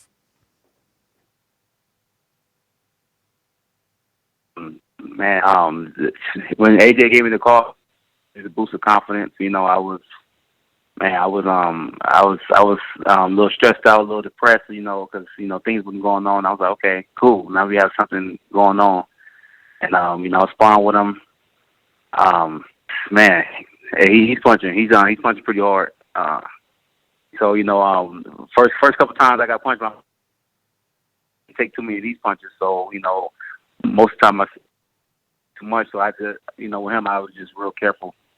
And I wasn't really getting hit too much. And, I believe my style got him real sharp. All right, last one from the people right here in New Jersey. Elias says, what's up, champ? What are some good explosive drills? Good explosive drills. I've been doing a lot of sprints. You know, so that, you know, when you do sprints, you know, everything's gonna be real explosive. And I do these. It's like and I just do a whole bunch of punches, starting like 1-2-1-2s, 30 seconds on, 30 seconds on, 30 seconds off, and that gets me real explosive. How long did it take to get that chemistry down with Floyd Senior like that? Cause you guys, when y'all put on the show, and whenever y'all want to put on the show, boy, y'all got people watching. Man, it's right away. You know, I just fit the style right away. Like, you know, I'd say probably about maybe 2 weeks. I got it down pat. 2-3 weeks of me working with him, and I just got everything down pat. All right, well, Mr. Andrew the Beast Tabiti, we just want to thank you once again for taking out the time to come on the show, answer the people's questions, talk a little bit of boxing with us, and you know, just obviously be gracious enough to talk here on the Boxing Voice. We do appreciate your time. We hope to get you back on soon. Whenever you have anything that we can announce, any fight date or anything like that, we would love to get you back on. And once again, thank you for your time. If you have any social media that you want to give out for anyone crazy enough not to be following you, please do so. I'm already screen sharing your Instagram on the screen, but you can still give all social media out.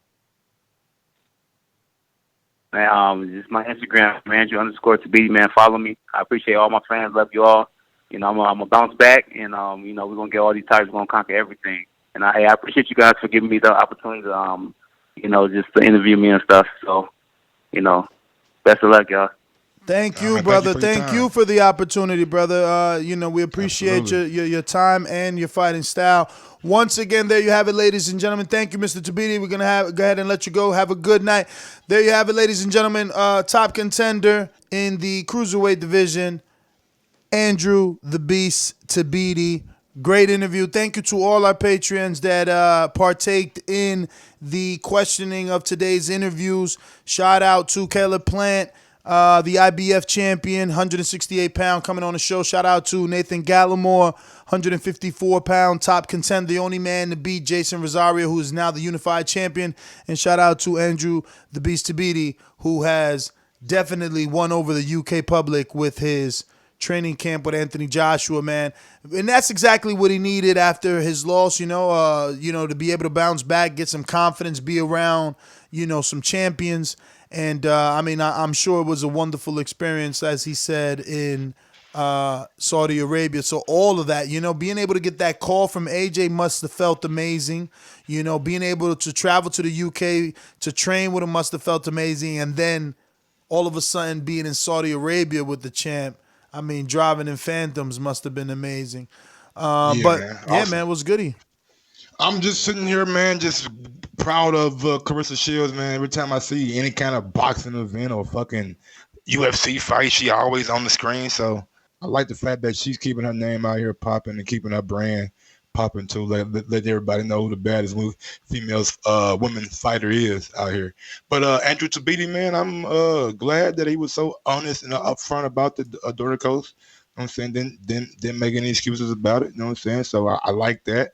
I like the fact that he hooked up with Joshua. You know what I'm saying? Those guys had something in common. You know what I'm saying? Lost via KO or TKO or stoppage, however you want to say it. So maybe picking Joshua brains, see how he was coming back from it and seeing what he did and the kind of work he put in. Maybe some of that rubbed off on him too. Big ups to Caleb Plant. You know what I'm saying? Always a pleasure to interview him, man. Just seems like one of those guys who was a fighter to fighter. You know what I'm saying? Like he was made to fight. Ain't no ends, ifs, and buts about it. He's one of those guys that's gonna bring it, and I expect nothing different on the what is it, the 10th or what date is that? The 20th? I forgot what date it was. But anyway, and also big ups to Nathaniel Gallimore, man, one of my guys that really caught my eye on a Tuesday night PBC fight card when he fought Deloach. I was one of those guys that wish they'll bring that shit back. I don't know why they stopped doing the PBC on FS1 on Tuesday night. It was a lot of way for their guys to get exposure, I guess, because they got Showtime now, but they had Showtime before with Showbox. So I don't understand why they stopped that PBC on Tuesday night. I thought that was a nice way to bring and get guys some exposure that don't normally get it, and also just keep boxing on throughout the week. I would love for them to try to bring that back. You know what I'm saying? Since they signed a new deal with Fox and things like that. But nevertheless, big ups to Nathaniel Gallimore, man. He said it should be a big 2020 for him, and hey, who knows? It could be right. We seen the 154 division. It only take one fight down there, y'all. One fight can change everything, no matter who you matched up against. I don't care if this guy lost to that guy beat that guy. That don't matter. At 154, any given night, anybody can win. Oh, look, isn't that Joel Diaz's brother? Yeah. Who's this guy, Espino? Espino just got a stoppage. That's that's supposed to be Daniel Roman. Oh. Whew. Call him MJ.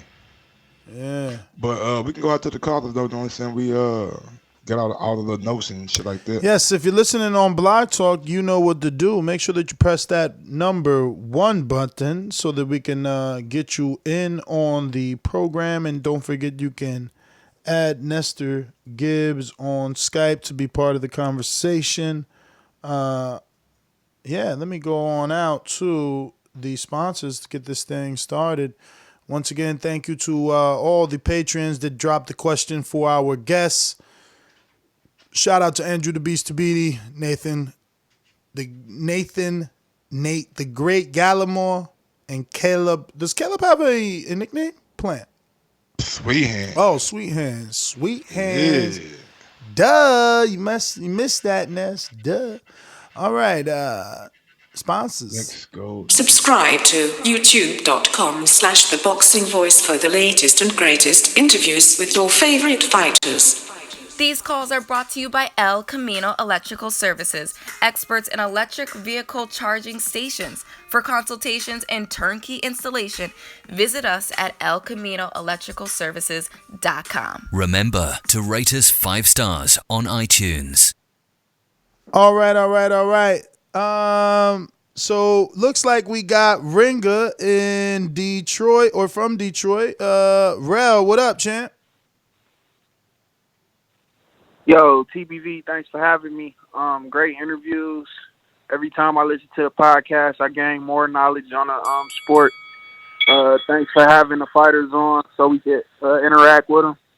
Also, I want to say the first fight, Mo Williams versus Donald Sanchez.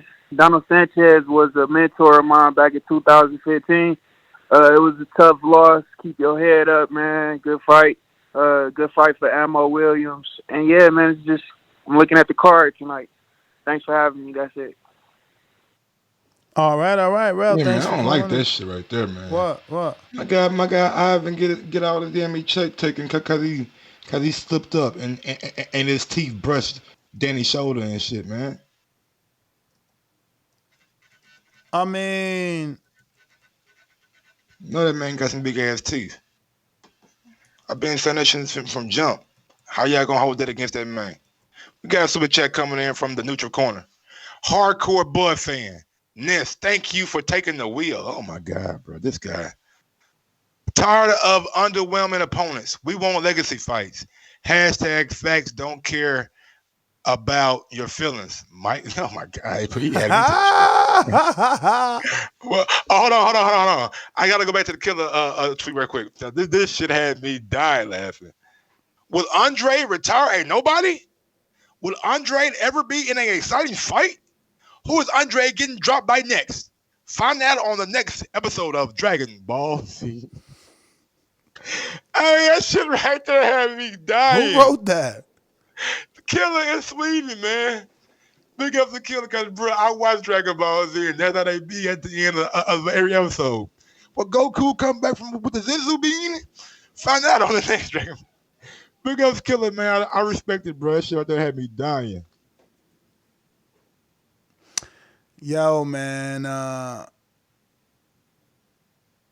Shout out to Ellie out here cornering on the zone, man. Look, everybody on the zone, man. Yo, who else? Raheem. Shout out Raheem. They getting that work in, man. The zone tapping into their audience. My nigga hit the corner, bro. The first thing you saw was his nose. I was like, damn. Yo, but that's his name. AnEsonGib. And nose. My man, if you read it backwards, it's a nose big. A nose big. Yeah. All right. It's crazy, bro. My man's nose big. Look at Keeler, just happy to be here. Yeah, Luke right there, boy. He looking Luke, small. I'm here. He looking small, man. Hey, I mean, Andre. Okay. I like the little tracksuit. What's that? Is that Army? Yeah, that is Army. The 18. That's pretty fresh. That's pretty fresh, yo. Yeah, absolutely. I like that gray. Andre just need but I like the little orange and everything. That's pretty right. Andre be like a little bit too extra sometimes, bro. What you mean? Man. Extra how though? What we talking about? Sometimes he can come off as like corny. You know what I'm saying? Okay. Okay. We got super chat coming in from Big Super Max Rodriguez. We gotta get Ness in somebody's corner like Ellie did. Yeah, man. We got to put Ness in somebody's corner, man. I was thinking about putting Ness in goddamn nose corner. You know what I'm saying? Should Vidal over there, I know, but yeah, maybe putting this in the ring with Vidal. But yeah, man, listen, everybody enjoy the fights. They live on the zone. If you don't have the zone, make sure you click our link. It's in the description box. NestGTO, Instagram, and Twitter. I want to thank everybody that tuned in. Don't forget you can hit the thumbs up in the future, present, past. It helps with the visibility of the show. That's it? No, ain't nobody called in? Nah, everybody's watching the fight like we should be. No, so CYP ain't called in the Globe? Nah, nobody ain't called. They ran you off, CYP? I see you in the chat, man. Don't let the UK people run you off. You got 3 boomerangs, my nigga. What's you use one of them? He said Skype tripping, but ain't nobody call at all. Damn. Well, what shit? Look here. I mean, it's people on Blotto, but only Rail Press 1. You know what I'm saying? Like people busy, champ. I'm gonna go ahead and watch this from the bed, man. I'm gonna check you out. Deuces and the deuces, man. Peace. Follow me on IG at Gross1911 or on Twitter at Gross2312. Peace out. Peace out.